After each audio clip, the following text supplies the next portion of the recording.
Good morning, everybody. Thanks for joining our webinar on how to succeed with investor meetings. Myself, I know already many of you, and you have been participating on the previous webinars, but for those that don't know me, brief background. So my name is Tuomas Pahlman, used to be a startupper myself, so been in your shoes a couple of times. Guess I succeeded with the startups. So I did 2 deep tech startups and eventually sold them both away. So know a lot about fundraising from a startup point of view. And I think I've been pitching my company more than 100 times already. So been also in the investor meetings and screwing up many of them, especially as a first timer, and still remembering kind of the first ones, not having a good process for them. And I started my first investor meetings back in 2006. So also all the materials, how you were doing pitching at that day. Well, even the term pitch deck wasn't invented at that point. So there's kind of a lot of learnings from myself as well on this topic. But then since then, I have been turning more into the investing side and now helping startups as well to raise funds. So I'm an investor now into more than 40 companies directly. And nowadays I'm investing more through VC funds, but still occasionally direct investments. And if I'm thinking of how did I get into these 40 companies, I think I have been meeting in the past 10 years more than thousands startups just to get into this number. So been in a lot of startup meetings, pitch meetings on the investing side as well. And that's naturally seeing a whole variety of different type of pitches. So that's basically the background and where the information of this session comes from. And what I was thinking of touching today's topic. So starting with setting the investor meetings into the context. So what is the things that you need to achieve on them, what you need to do before, what you need to do after. So we understand the context of the meeting on the whole fundraising process. Then naturally how to prepare to do the meetings, how to run to the meetings, and also discuss a little bit about differences having meetings in events versus outside events. Before still kicking off actual topic, so today we're focusing on the investor meetings, but if you go to our website, on the spring side, we ran a full webinar series on startup fundraising essentials. So there you can actually dive deeper into preparation, so what makes startups fundable, specifying around preparing all the materials, how to run the raise, and what to do after you have been raising. And so today we're focusing mainly on the meetings itself. But if you want to dive deeper into the topic, go to our website hopohopo.io and that's fundraising essentials, and you will get much more materials out of it. Correct. Then to the topic itself, goal of the first investor meetings. So setting the context. And instead of diving first into the meeting itself, it's good to understand the overall fundraising process. And this is what I always thought with startups, is to understand that the fundraising, it's actually a sales process. It's something that what you're looking at. So you're in the process of selling shares or capital loans of your company, and the investors are buying those shares or loans, whatever you're offering to them. And naturally these meetings, they are part of a process. So whatever, like you're having different journeys on, if you're doing products that you have user journeys, they're the same thing in a sales process. You should have a process of how you're actually getting the people interested, how do you get them to a discussion, and how do you actually close the sales. And the meetings are one part of a process. And it's very important to understand the whole process so that you can understand what needs to be or what can be achieved on the meetings itself. And similarly, that from a startup side, it's a sales process. So the other side and the investing side, the investors are looking at it from a buying process point of view.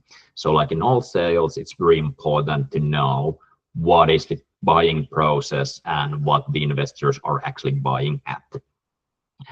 And if we look at how the investors are viewing the meetings and the overall process of what's the investors buying or deal flow funnel looks like. Well, first of all, it's good to understand that before the investors meet you, they have been evaluating already a lot of startups. So typically they are investing only into less than 1% of the startups that they see. So if a investor, analyst, or partner on a VC fund sees 500 startups per year, they might be only making 4 or 5 deals out of that startups that they're seeing. And naturally, this is just the averaging of an investor process, so they might vary somewhat based on the investors, how they have been doing. But high level, this is quite a typical case for different investors. And from that 500 startups, the first thing is they just screen out all the noise from their deal flow. So trying to get a fast nose to a lot of the startups. And then they might actually start to take more time on maybe 20% of them, and then start to go more into details of them. And what this practically means is that when the investors are seeing a lot of startups, they are picking only the best ones out of them. So out of that 500 startups, if you make to the top 1%, you need to be very exceptional. So the investors are looking at the next unicorns, the founders who can do something very big. So I think this is the first thing to really understand. The expectation level of the investors, it's not good, but it's something very exceptional that they are looking at. So using, for example, the ice hockey terms, that if you're aiming at to become a professional ice hockey player, but you aim at becoming the player at the Finnish national leagues, it's not something that the investors are interested at. It can be a good profession, but the investors are more looking for those athletes who are getting to the NHL, and even they would want to see the ones who are wanting to win the NHL. So nothing wrong at targeting to be a professional athlete in the Finnish National League. It's already a great achievement, but it's not something that the investors are looking at. So you need to be getting really exceptional on the peers that they're seeing, and they're seeing a lot of startups. So that's something what the investors are looking at, and that's relates very much in what they do at each step. So first, on the pre-screening, already what they are looking at is just that the startup is fit for their fund thesis. So should they spend time on it?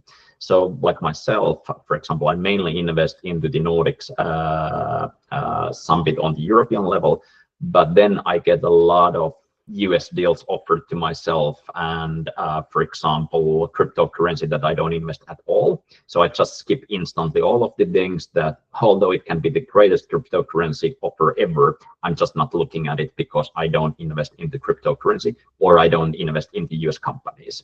So it's just a way to filter out the funnel so that I can start to actually spend my time more effectively on the ones that I'm more likely to invest. So that's really the first part, is just making sure that this is a fit for the fund thesis or the investor's thesis. And then if it fits the region, it fits the stage, it fits the ticket sizes, it fits the industries, then what the investor starts to look at is actually, does it excite them? And this whole main thing out of this is that they look for this exceptionality. They start to look at that, is this something that is going to make to the NHL? So not only that, hey, this is going to be a business, but do they think this is going to be the unicorn business that they are looking at? And the other thing, all the time they were comparing that, does this opportunity excite them so that they believe this can be a big, and then if it does, can the founders execute it? And mainly this whole rest of the process is around these two things. Is the kind of business so exciting they want to invest their money into it from multiple angles? So the market, the problem solution, the financials, the competitive advantage, all of that excites them. And then again, the founders needs to prove that they are able to pull out the whole thing. And this is what the investors tries to probe. Naturally, they do that already before they start to meet you. So so already, if you get to the meeting, you're most likely not getting there if you're just fit for the thesis, but you need to have been able to spark some bit of excitement, some bit of interest that the investors is willing already to spend time with you. And then the first meeting is really about making sure that this excitement and you as a founder, you can actually keep the excitement up. So you spark their interest to, well, keep them excited enough to invest more time with you. And I think this is the other important thing to understand from the meeting outcome. It's not to close the sale. It's more the kind of start of the journey, that this rest of the time spent that the investors are doing, it takes a lot of effort from the investors to start to analyze more deeply the market, start to do due diligence, call on your customers, go through heavy work. Is this investable case? So the goal of your first meeting is actually just to get more time from the investors that it's worth for them exploring it. And then after that, if you get them excited that they want to be spending more time, then you can, or they start to consider a lot of detailed questions. They start to go through your customer lists or technical details, so forth, but not at this stage yet. So as said, the investors are trying to buy something exceptional, and naturally the pitch, it has a massive impact on the outcome of the whole process you're having. So then let's go into the actual how to run the meetings. And before we actually go into that, I was trying to hesitate, how do I present this? But I was thinking, actually, let's turn it the other way around. Let's look at actually it from kind of mistakes point of view, because I have been doing a lot of mistakes myself on investor meetings and a lot of other sales meetings. But as it's sales, let's try to refer first on what are examples of bad sales pitches. Sato is saying pushy sales, not listening to the customer needs. Very typical one. Yes, using most of the time closing rather than building trust. Very good example of closing too fast. Peter, not understanding who you are. Very typical.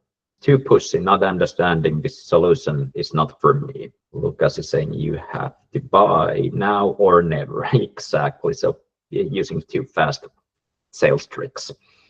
So I think this is very powerful for you to think about when you are starting to sell. Try to think it from the buyer side. So when you're buying, what's a bad buying experience? And naturally, don't replicate that when you're doing the pitch there. So good ones. Then let me actually, I found it very good video on the internet on how to run this. I'll just show you one investors. I really loved Cedric's. So this is an investor at Tomahawk, and he did a great video on what they expect from the first meeting. And what they have been doing is very structured presentation. What's their expectation of how to use time on the first investor meeting?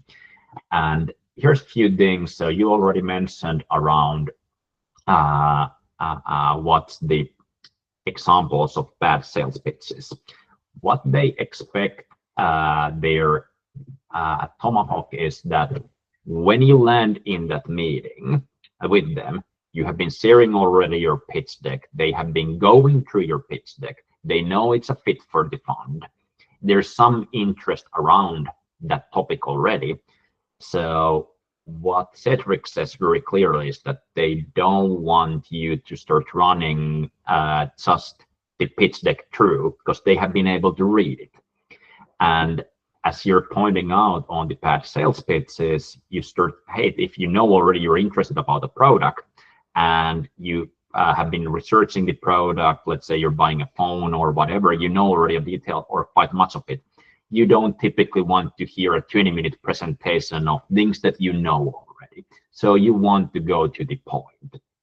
And this is what Cedric is presenting. What they're also doing is that they're actually sending in advance a video presentation of Tomahawk, what they invest to, but also the presentation of the meeting participants, so Cedric and the other participants, so that they expect you to be looking at the videos so that you don't need to spend time on learning who is Cedric, what they're doing, what's the background. So you can be very effective on the meeting itself.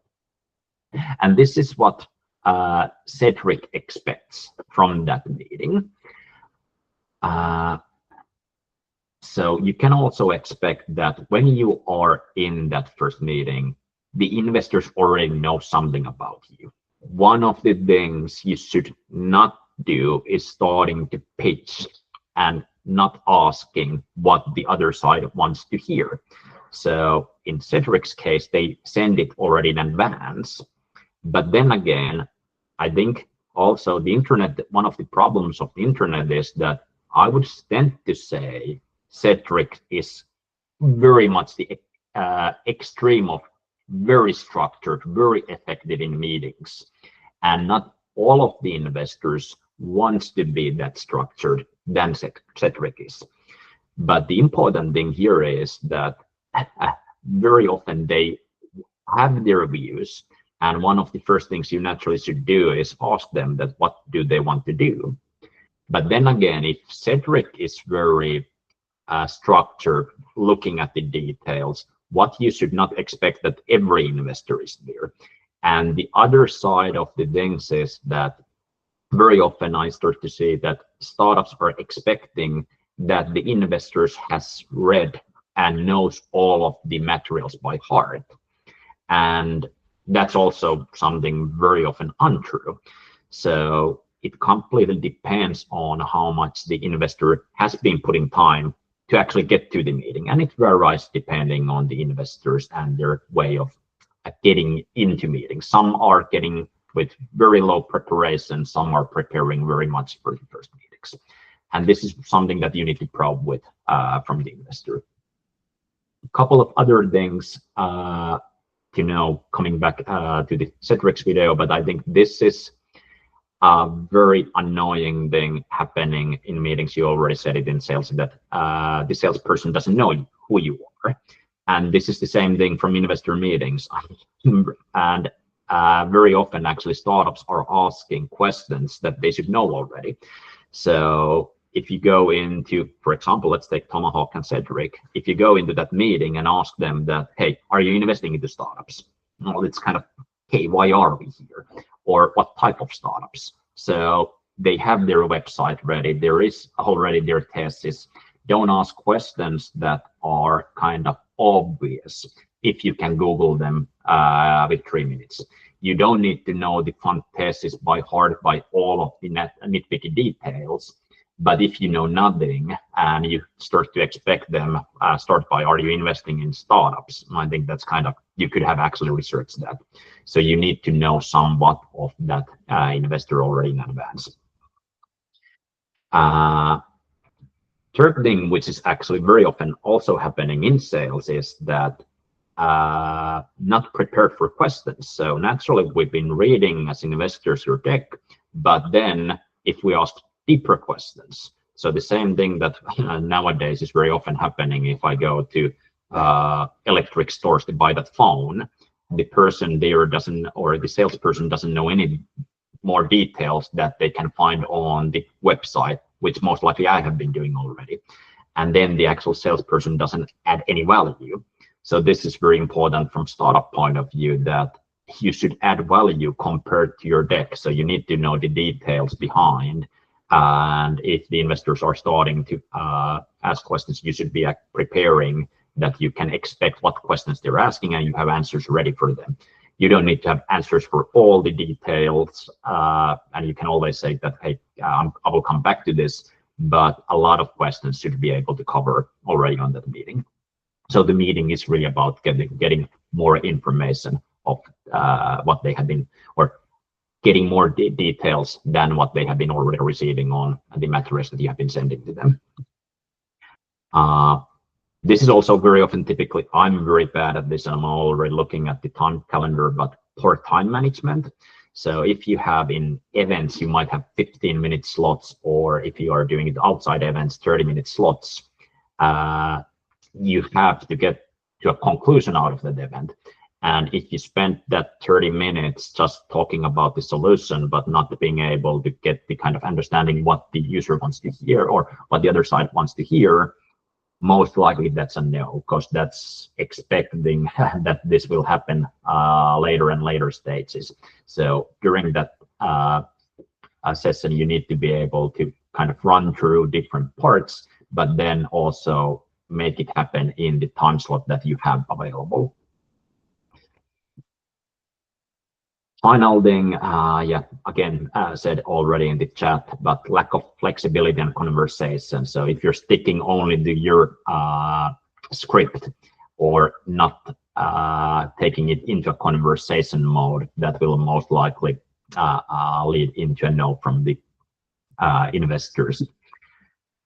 And final thing is if they start to ask questions, being defensive. So if they start to, for example, they know already a competitor that you don't know, being defensive instead of just saying, hey, I need to dig more details into this one. That's a typical thing that puts the investors in the getting more likely out of the meeting than wanting to continue. So very similar things that you're actually experiencing in any sales situations. So going from this, and I think I have been actually making all of these mistakes myself, at least, maybe not in an investor meeting, but at least in sales meetings. So typical sales mistakes, and by preparation, this can be handled. But let's go to the practical tips then.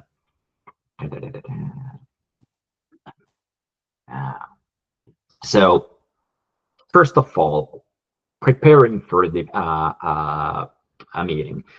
One of the important things is to look at, you have been creating your pitch deck already. You have a thing that you want to present to the startup, but really choose a spearhead for the excitement. And what I mean by spearhead and excitement is that you don't need to try to convince that everything is great in your company. So if you have 15 slides or 10 slides in your pitch deck, not everything needs to be the kind of greatest thing ever, but you need to have something exciting there. And if we look at kind of things that are very typical that gets excitement, traction is always one thing. So just if you can show sales, high usage numbers, something exceptional in terms of numbers, it's very easy.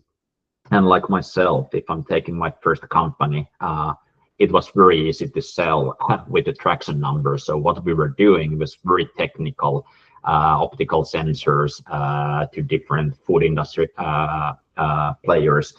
And how did we get the excitement was simply that on the first 12 months, we were doing physical sensors, and we were able to make on the first 12 months more than $1 million of sales, and we made almost 50% EBIT out of it.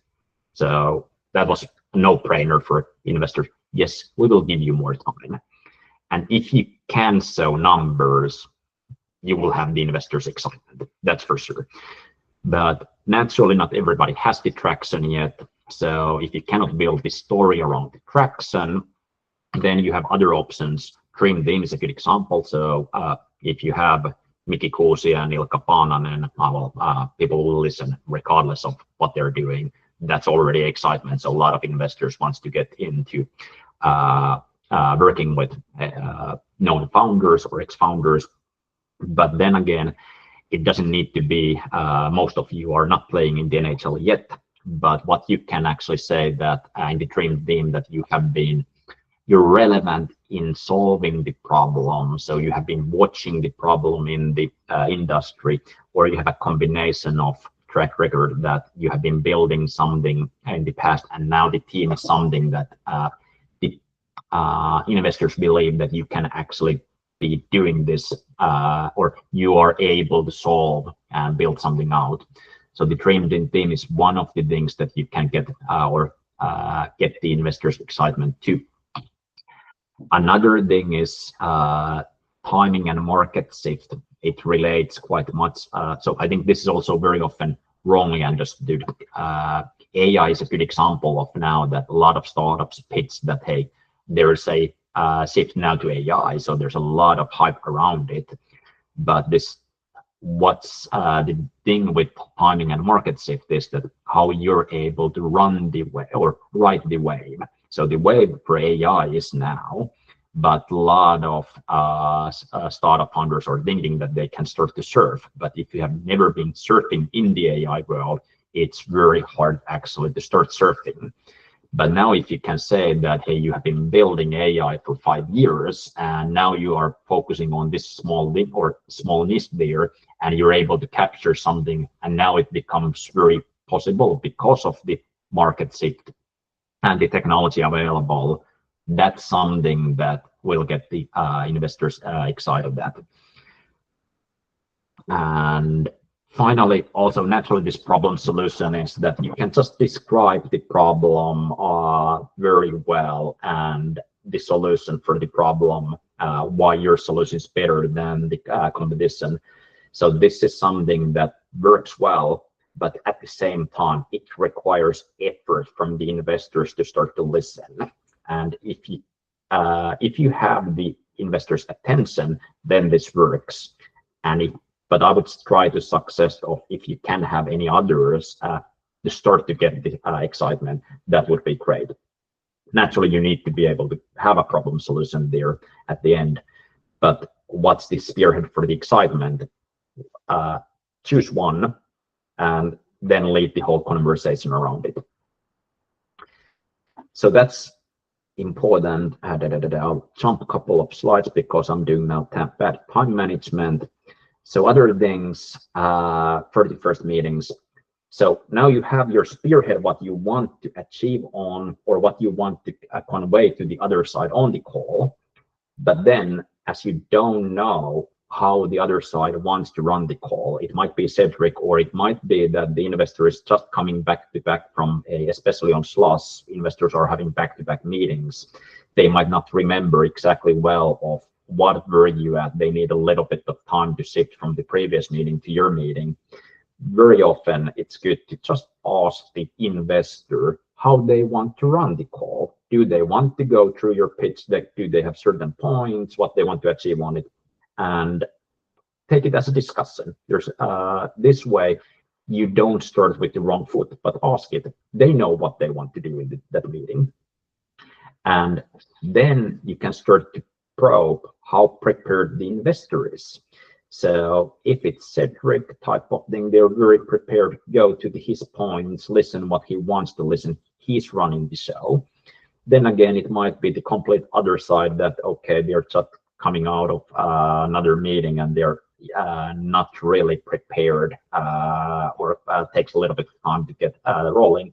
Then you can take more of the lead of the conversation.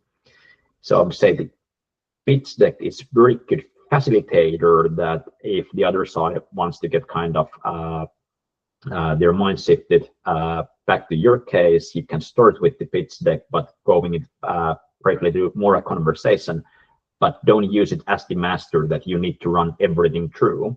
So you can take it as a kind of in the for example in Slush, you can have it on the computer, but more tell it as a story and ask all the time that, hey, this is the problem we're solving, do you have questions around this, and go more into the details that what's interesting for the investor itself. And another thing, so important for the meeting is also that, so that you know the investors process, that you're not a first timer there. So make sure that you have been preparing a set of questions about the investors process, and you know what is going to be achieved with this meeting, but also what's going to happen after. So one of the typical questions you can ask is, okay, what is your investment process like from here? So what are you doing after this meeting? And okay, typically if it's an analyst, they will relate it to their investment team. If it's more a partner, they will discuss how they what's their next steps and what's the expectations. And this gets you to understand what you need to achieve on this meeting versus what's going to happen after.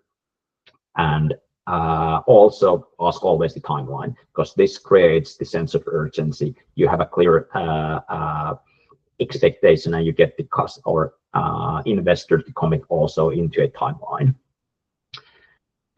Naturally, the other things, you should have a couple of questions in your bank of about the fund. For example, how do you make the decisions on investing? Is it that can the partners decide? Is it a single partner, or do they need to be unanimous? What type of support you give? So have a couple of questions that you can just ask during the conversation if you have time for this. And yeah, be prepared, but don't ask questions that you should know already by Googling. So that's also one important point. Finally, prepare. So if you know your story, know what you want and what you're doing, the confidence will sign you out. If you don't, then the excitement will very easily lose out. Keep it high level. So if you have 15 minutes, 30 minutes, so now if you're looking at, for example, this presentation, I tend to go into detail. It's very hard for me to keep it always in high level. I go very easily into detail myself, and it's natural for people to do that.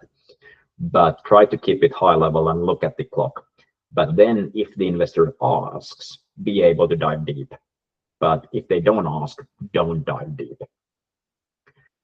So keep short and avoid jargon, sidetracking as much as you can, and end with clear deadlines, next steps, so that you know what's happening on the next part. And make sure you follow up. This always surprising in any sales, but bad salespeople don't follow it up. So that's what the investors are expecting. So if you are promising something, make sure you deliver on it. And how to just, if you're running now, for example, Slush, regardless of how busy your next day is, make sure that you do your follow-up next day latest. So if you're sending a pitch deck or whatever is your action plan, make sure you have time in your calendar to do it. And this is very important also, that you book that time in your calendar already in advance, that for example, the next morning after the event, you just have time slot there that you can do all the yesterday's meeting follow-ups. So it shows that you're delivering on it.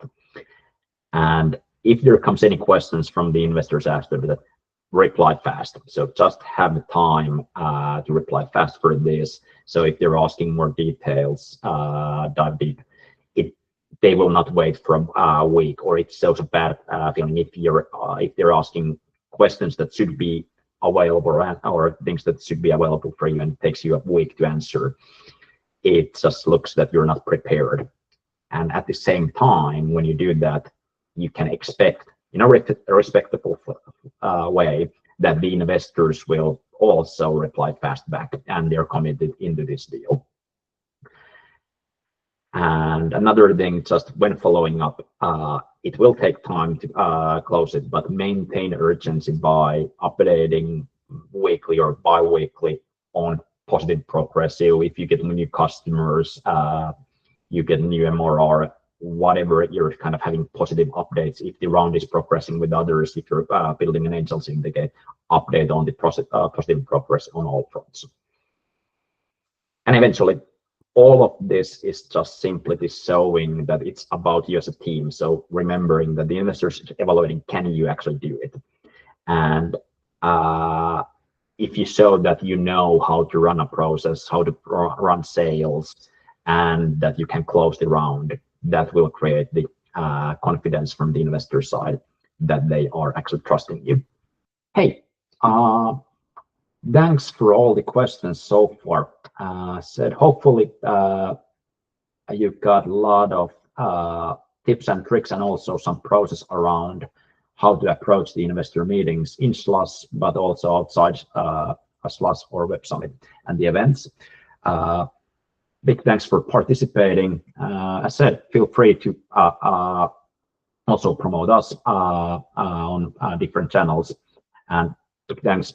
Hey, final thing, if you have any also feedback or other things that you would like us to cover in these webinars, we're thinking what we're doing next. So feel free also to share us ideas for new content.